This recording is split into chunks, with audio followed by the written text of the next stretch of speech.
Hmm. Hello, everyone. For today's video, we got Kevin Malone from The Office with Kevin's famous chili. If you get the chance, look up Kevin's chili on YouTube. If you've never seen The Office, it is quite possibly one of the funniest things I've ever seen in my entire life. When my wife got me this shirt, I was over the moon. I absolutely love this shirt. The Office is a show that I can always put on in the background and just watch because of how low key it usually is. But just look up Kevin's chili. You'll love it. In any case, the thumbnail for today. I like to do weird things like with the thumbnail. I'm sure you've noticed a lot of them are just toys that I have around my office because man child baby. The light up stick figure costume really reminded me of an old Saturday Night Live skit where a guy was selling these incredibly terrible costumes for children. Like one of them was like a bag of glass or something like that. And Johnny Spaceman, it was like a plastic bag with a rubber band.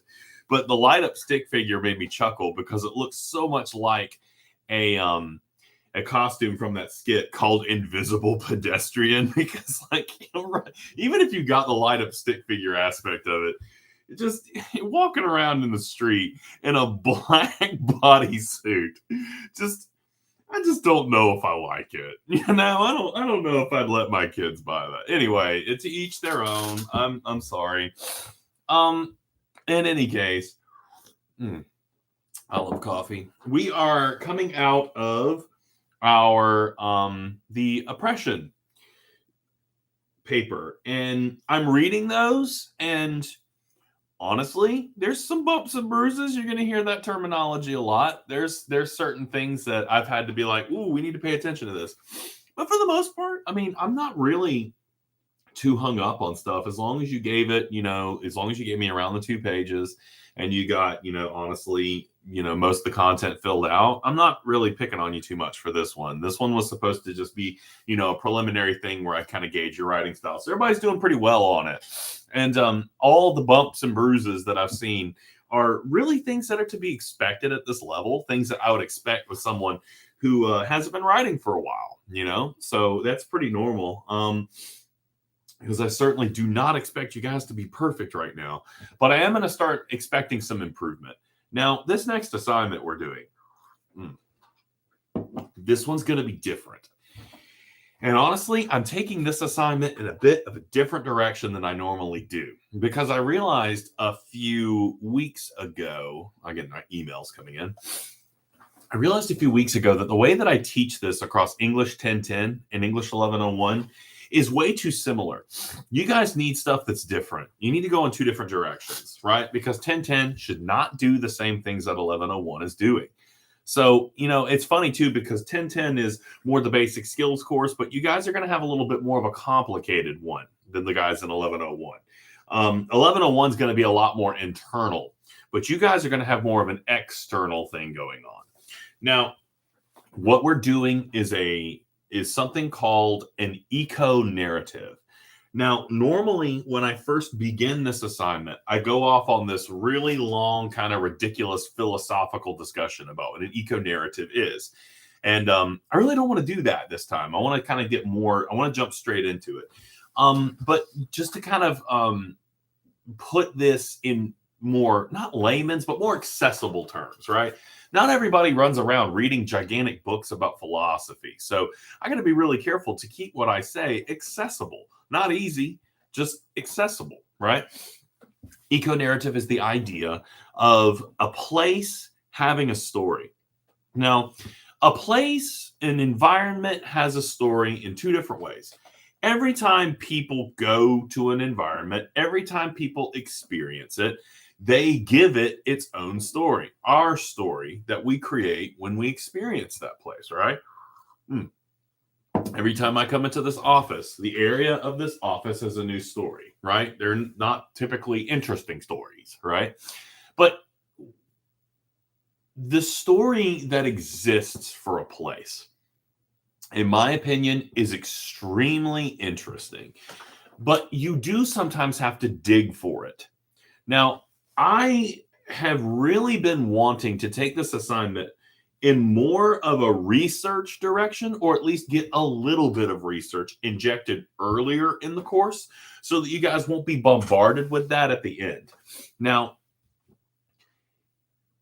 when we look around our environment, when we drive around in our car around Brunswick or Jessup, this is pretty much applicable to anywhere we are. There are places that have interesting stories. For you guys, I'm wanting more of an emphasis on the story that exists outside of our experience of the place, right? The history. The history is the stories that a place has that we can access, right? Now, probably a lot of the reason that I want to take it in this direction, my dad and I always had this dream that we wanted to just go on a huge road trip, and we wanted to stop and visit all the historical markers and read about the history of these places and just go and learn about, the wider area of the United States, right? It was something we always wanted to do, and unfortunately his life was cut short before we could do that. So I'm living vicariously through you guys. Now, anyway, historical markers are one of the things that we can use to kind of figure out what has happened in the area around us, right? So when we stop and think for a minute, I'm going to use Brunswick for right now because Brunswick is obviously where I live and I know a little bit more about it. I might also talk a little bit about Savannah. This assignment's going to actually require you to go somewhere, which is a little different from what I normally do. I realize I'm very, very focused on the inside of the brain, right? Most of the time I have my students just sort of talk about what's going on in their own head. And I'm realizing as a writer myself, there's a lot of information that you have to get to bring into your writing, right? It's not all just kind of going on up here. Sometimes we have to get out and we have to go find things. We have to go digging for them. So what I want you guys to do is I want you to think about areas in your locale that have an interesting history. Now, one of the things that I have to take into account, and this is why we're starting with this slowly, this is going to unfold in a lot of different ways, but I know that there's a lot of people out there who aren't as interested in this type of thing as I am. Weirdos. So one of the first things we're going to do is I'm going to ask you to start thinking about your surroundings and start looking up and searching for interesting stories around you. And the first thing that we can do to look for these is our historical markers, right? So to start off here in Brunswick, and what I want to do is I want everybody to start thinking about a few of these locations. I'm going to list a few, and what I would really love by the end of the week is for everybody to have picked one or to have narrowed it down. I would love for everyone in the class to cooperate using the discussion forum that I will create today to make sure that everybody is using a different place. Everybody's getting a different historical marker or different environment. I would like to try to avoid having a whole bunch of people writing about one place, right? Just because I would really like to use this class to gather information about what's around us, right? So for those of us out there who are just completely out to lunch on this, which is, again, I know derogatory, right? I'm the guy who's crazy. I'm the one who's been in the mental hospital. So for me to be doing that is kind of insulting to. Anyway, for those of us who are out to lunch on this, who don't typically think about historical markers and things like that, let me give you a few places that have interesting histories. Here in Brunswick, probably one of the most interesting would be the Sidney Lanier Bridge. And the reason is, whoever snags up the Sidney Lanier Bridge has a lot of interesting stuff to talk about because, you could talk about who it was named after. He was a writer who talked a lot about Glenn and the marshes here. But the big thing about the Sidney Lanier Bridge is the bridge that existed before it collapsed. And it was a huge deal when that happened. I remember driving. Wait, no, I'm confused. I actually think that happened before I was born. Okay, right, yeah. In any case, I remember bridges like that. Like Savannah has the Talmadge Bridge. Bridges are interesting to me. I'm so weird. Savannah has the Talmadge Bridge, and they had like a kind of, it wasn't a drawbridge. I think it actually kind of like turned. What am I I'm getting so hung up on this? But in any case, here in Brunswick, the bridge that existed before the current suspension bridge collapsed. And it is a really interesting story, right? It's quite harrowing, and there's a lot of interesting material out there about it. So that's a huge one. Trying to think what else. I'm thinking about all the historical markers. There's the what is it? The Lover's Oak has some type of history to it. Like the downtown has a bunch of these things. And typically most downtown areas will have these historical markers. Why is my camera so blurry?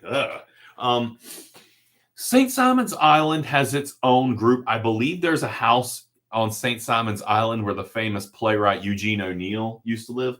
Again, I'm not making this interesting, but I flipping love Eugene O'Neill. His play, Long Day's Journey into Night, is quite possibly one of the greatest plays ever written. I try to teach it in my American Lit class when I have it, and it's quite a play. There's Fort Frederica. There's all these sorts of plays. There's that on Jekyll. There's that house. What was it? The governor lived there for a while, and it's like dilapidated. That's a cool one. Like, I've always wanted to go out to that old deteriorated house at night with a camera and see if I can catch those ghost orbs.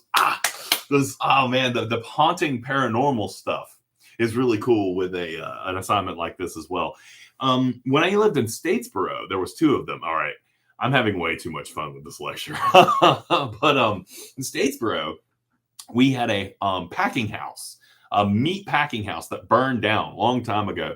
And the amount of ghost stories and creepy stuff about that packing house, like everybody knew about it. And it was on Packing House Road. And I had buddies who would trespass. Don't do that. But they would trespass and they would take stuff in there, try to take pictures and try to capture electronic voice phenomena. Like, it's so stupid now, but like I was so into that stuff back then. But we also had a road outside of Statesboro. I'm not going to give you the exact location because I don't want a whole bunch of people going out there. But it was a ghost road, and it had a supposed ghost light that if you went out there, sometimes you would see this light, and it was really, really strange. It almost looked like a light of a train that was coming towards you. And the weird thing was, I totally saw it. It was so cool. Now, I'm not under the delusion that it was like a spook or a boogin. Why is everybody trying to get in touch with me right now? But, there's a lot of different ways you can explain phenomenon like that without going supernatural. But still, I love stuff like that. I went on a ghost tour of Statesboro. So there's all sorts of kooky, weird stuff hiding in your town, in your city. And one of the things I would really like to do would be to do a little bit of research about what weird, kooky stuff is around us here in Brunswick. This is a fun thing. I should really do this more close to Halloween because it just lends itself to that spooky, right? Like, oh gosh, I love Halloween. I know there's a lot of people out there who don't really celebrate Halloween, but I am all about the Halloween. It was one of the reasons why I put the crazy costume up in the thumbnail. In any case, so what I want to do right now, and I'm going to keep this very simple here in the front. I want you guys to go into the discussion forum, and I want you to write out, try to think of 3 places in this city that have a story to tell. There's something interesting is going on. Now, I will also say this. It doesn't have to be Brunswick. If you find yourself in Savannah, or of a place that Savannah's got tons of them. You got Tamachichi's Rock. You've got the Pirate House. You've got all the statues and monuments are actually kind of interesting too, right? The statues and monuments have a lot of history going into why they are there. Especially like, with all the stuff that we're doing with the Confederate monuments right now. I wouldn't be opposed to that one. The big parks, like all of the parks typically have they've been named after someone, or there's some type of significance as to why they're there. The Mary Ross Waterfront Park here in Brunswick has some interesting stuff. The model of the ships that was built here, man, when you really start thinking about it, these things start to pile up. So, but it could be Jacksonville, it could be Jessup. I have no idea what's going on. I have no idea what historical significance Jessup plays, but I'm sure there's lots of it. So, because I know this is online class and not everybody's in Brunswick. I'm kind of prejudiced on that note because I'm Brunswickian. So Darien has a bunch. Whew. You want to find some interesting stuff? Look up Praying for Sheetrock about the history of McIntosh County. It's a cool story. So we're starting this slow. All I want you to do right now, everybody go into the discussion forum and let's just get a list of interesting places. There will be some overlap here because we're not going in and making a comprehensive. We're not choosing what it is we're going to focus on. But right now, I just want a gigantic list of interesting places near you that you could talk about if you want, and we can dig into later. Because one of the things I'm going to require for this assignment is A, for you to visit that place and look around, and 2, to give me some research as to what happened there and an article that goes into more detail, which will be very useful now that we've got our embedded librarian in this online class. So not only might our librarian help us find stuff related to our places, our librarian might have some ideas beyond what Mr. Bailey knows, because I'm not from here. I'm from Effingham County. The only ham is Effingham, right? Oh, God, I'm sorry. But in any case, roll this around in your mind a little bit. Take a look around. Let's see what we come up with. I'm anxious to see what all kind of craziness. And I might end up visiting a few of these places just because, you might interest me. And as we move forward, I'll give you more stuff to do. I'm going to gradually ask you to add to this paper. We're going to grow it over the next few weeks. So don't stress it right now. Let's just play around with the concept and see what we come up with. Thank you very much. And as these come in, I might give more suggestions because I do understand that there's a lot of you out there who aren't necessarily interested in this stuff, might not know. So if stuff comes up in the face-to-face class, I'll share it here too. So I'll keep sharing ideas if you're having trouble, but let's see what we can come up with for now. Thank you very much. And I hope you guys are doing great.